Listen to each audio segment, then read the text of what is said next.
미국발 이슈를 키워드와 관련 검색어를 통해 살펴보겠습니다. 먼저 첫 번째 키워드입니다. 지표가 호조를 보였었는데요. 공장 주문에 관한 지표부터 살펴보도록 하겠습니다. 네, 미국의 2월 공장 주문이 예상치를 증가했습니다. 5개월 내 최대치를 보이는 모습이 포착이 됐는데요. 이 전달보다 얼마나 증가했었는지 증가폭부터 체크해 보도록 하겠습니다. 네, 지난 1월보다 3% 증가하는 흐름을 나타냈습니다. 시장 예상치도 상회하는 모습이 나타났는데요. 이 공장 주문이 호조를 보였다고 미국 상무부가 전했습니다. 기존 시장 예상치인 2.9%를 상회하는 움직임이었는데요. 그럼 지표 개선의 원인도 살펴보도록 하겠습니다.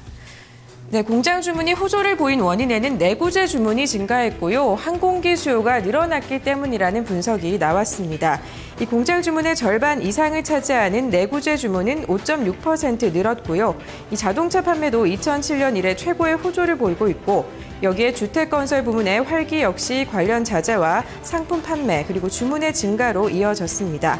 또 항공기 부문의 주문도 지난 1월에는 23% 줄었지만 2월에는 95% 급등하는 모습을 보였는데요. 이에 니켈골드 IHAC 글로벌 인사이트 수석 이코노미스트는 기업들의 지출이 어느 해보다도 많을 것이라며 미국 내수 주문도 증가하고 있고 일부 지역에 대한 수출 증가율도 회복되고 있다고 전했습니다. 네, 이어서 두 번째 키워드 살펴보도록 하겠습니다. 미국의 자동차 시장도 하락을 보이고 있습니다. 관련 소식 체크해 보도록 하겠습니다. 네, 크라이슬러가 발표를 했습니다. 3월에 미국 자동차 판매가 증가했다라고 발표를 했는데요. 이 증가폭부터 살펴보도록 하겠습니다. 네, 미국에서 자동차 판매가 5% 증가했습니다. 시장 예상치인 3%도 웃돌았다고 크라이슬러 그룹이 밝혔는데요. 이 크라이슬러는 지난달 미국에서 17만 1,606대의 승용차와 이 소형 트랙을 판매해서 36개월 연속 증가세를 기록했습니다. 1985년 이후 최장 기록을 세우고 있는데요. 그럼 크라이슬러의 이 같은 호조의 원인은 무엇이었을까요? 네, 소형차인 다찌다트가 판매량이 증가하면서 이 자동차 판매 증가를 견인했다라는 분석이 나오고 있습니다.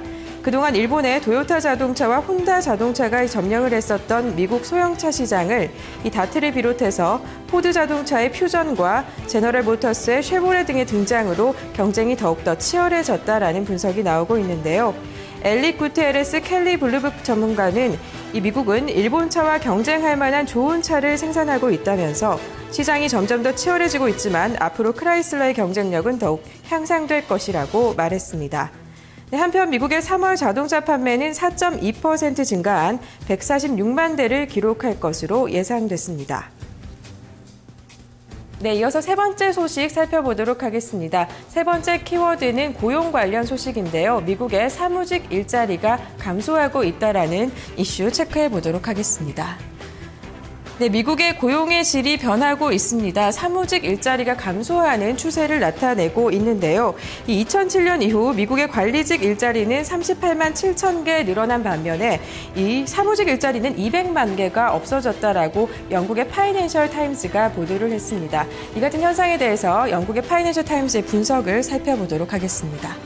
네, 전반적인 현상에 대해서 미국의 일자리에 위기가 왔다라고 보도를 했는데요. 이 신기술이 도입이 되면서 사무직 일자리가 없어지고 있고 결국 미국 중산층이 더 큰 위기에 빠져들고 있다라는 분석을 전했는데요.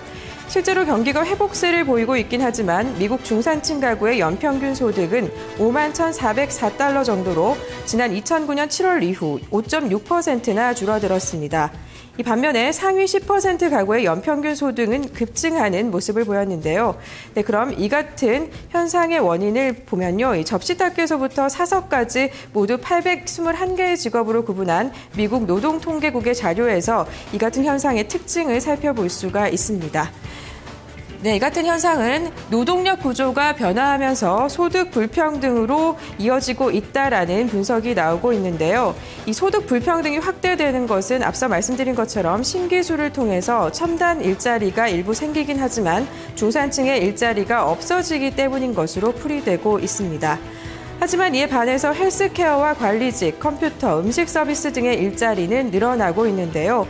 하지만 새로 생기는 직업 대다수의 연봉은 기존 사무직 연봉에 비해서 적은 것으로 나타났습니다. 지난해 사무직의 평균 연봉은 34,410달러로 이 맞춤형 케어 보조원의 평균 연봉 24,000달러에 비해서 훨씬 많은 액수를 나타냈습니다. 지금까지 미국발 이슈를 키워드와 관련 검색어를 통해 살펴봤습니다.